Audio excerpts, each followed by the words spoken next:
You know that moment when your boss walks into a room and takes credit for something you built, and everyone in that room just nods along? Nobody says anything. You say nothing. Because in most Nigerian offices, you already know how that conversation ends. 75% of workers say this is the single worst thing a manager can do. Worse than harassment, worse than being underpaid, 75%. And yet, it happens every week. In your office. Maybe to you. This is not just an annoying office thing. This is career theft. Slow, professional, completely deniable. And it is costing you more than you realize. Today, we are talking about Zara. She spent 3 years watching her boss do exactly this. And by month 7, she found 3 things that made it impossible for her to erase. Stay with me. Zara Adeyemi is 29. She works as a strategy and business developer in a mid-sized FMCG company on Lagos Island. She is not the most junior person in the room, not the most senior. She is exactly the type of person companies rely on and forget to protect. Every quarter, Zara built a market gap report, 12 to 20 pages, real data, original analysis, the kind of work that ends up in meetings you are not invited to. Her boss presented it, with his name on the cover, a tight 3D close-up on Zara's face. The camera is slightly below her eyeline, looking up, making her appear vulnerable. A single, subtle flash of red light reflects off her forehead as she remembers. And here is the detail that will make you pause. He had not read it. Zara knew because there was a typo on page 4 that she left in deliberately. She left a trap, and he walked straight into it, in front of the MD. Tell me, have you ever left an intentional mistake in a document to catch a boss who was not reading your work? Drop it in the comments, I want to know, because you are not alone. We spoke to professionals across Lagos, finance, tech, oil, and gas. Different companies, different titles, same script. The most consistent thing they said, they did not leave because of the work. They left because they became invisible. And invisibility in a Nigerian corporate environment is not an accident. It is a feature. Let us talk about why this happens here specifically. Because this is not just about one bad boss. This is structural. Nigerian corporate culture is built on a simple architecture. Senior staff present, junior staff produce. That gap between produce and present is where credit disappears. Every time. BambooHR's VP of Thought Leadership called it contextual myopia. When you become a manager, you start confusing what your team produces with what you personally created. The output merges in your mind, and when it merges in your presentation to the MD, the person who actually built it vanishes from the story entirely. And look, some of these bosses are not even doing it on purpose, which is honestly almost more infuriating. But then there are the ones who know exactly what they are doing, who has been doing it for 15 years, who has been promoted 3 times on the back of other people's work. Those are the different conversation. The Nigerian Workspace report 2024 surveyed 3,000 workers.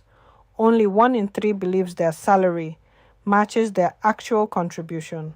1 in 3.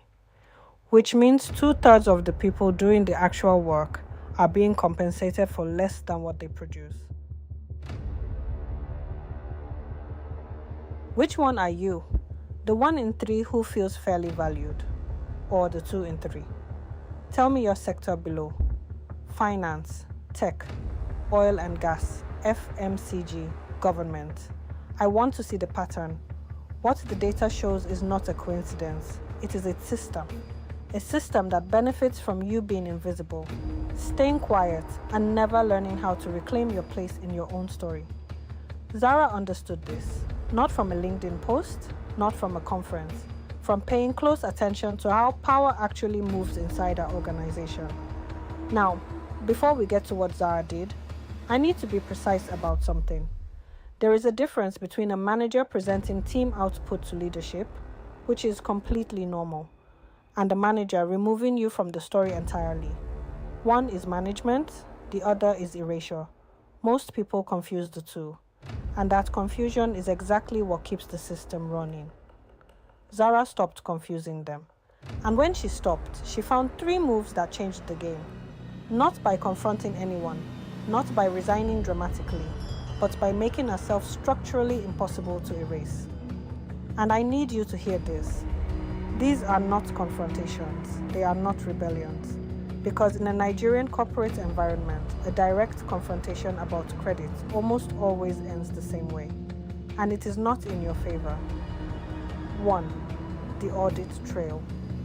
Before any piece of work goes to a senior presentation, Zara sends a brief summary to her boss with herself in the copy field.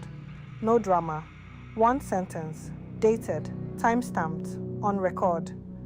She is not accusing anyone of anything. She is making sure there is a paper trail that does not depend on anyone's memory. This is the tactic that sparked the most debate when we shared it privately. Some people called it too passive. Others said it was exactly the right move. What do you think? Is this enough? Or do you want something more direct? Comment below. 2. The skip level relationship.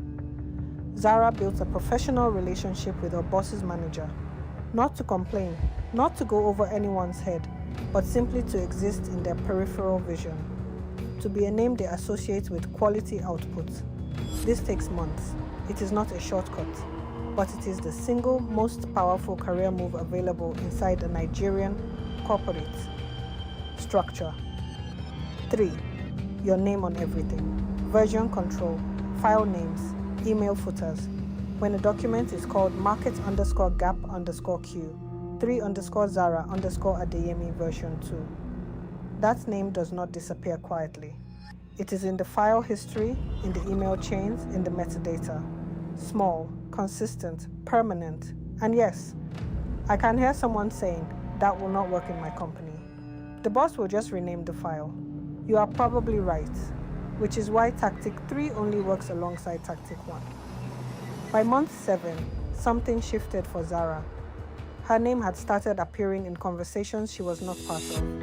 The MD had started asking, not about the reports, but about who wrote them. Her boss still presented, still had his name on the cover page. But the people who mattered had started connecting the work to the person who actually produced it. That is not justice. That is not a full resolution. I am not going to tell you it is. But in the Nigerian corporate landscape, where confrontation carries real professional risk, visibility without confrontation is the most strategically honest win available. Here is what I actually want to know. Do you think Zara should have stayed? Or is there a point where the only move left is to leave? And take your track record somewhere that values it. Tell me what you would have done. We are not going to tell you that staying is always right, or that leaving is always right. What we will tell you is, the moment you stop being invisible is the moment you take that decision back into your own hands. If this is happening to you right now, you are not oversensitive, you are not being dramatic. 75% of 1,000 workers said the same thing. Your frustration is documented. The way out is not a confrontation in a corridor. It is documentation, strategic visibility, and a very deliberate decision about how long you stay and what you take with you when you go. One last thing before we go. What do you call this in your office? In Nigeria, I keep hearing people say that Olga is doing them somehow. Is that your word for it? Or does your workplace have a different name for the person who takes credit? Drop it below. I want to build a glossary from your comments. Zara learned how to be visible. But what happens when the real problem is not that your boss takes your work, but that they vanish the moment something goes wrong? That is boss problem number 6. And if what you just heard felt familiar, you are going to want to see that one. Subscribe. I will see you there.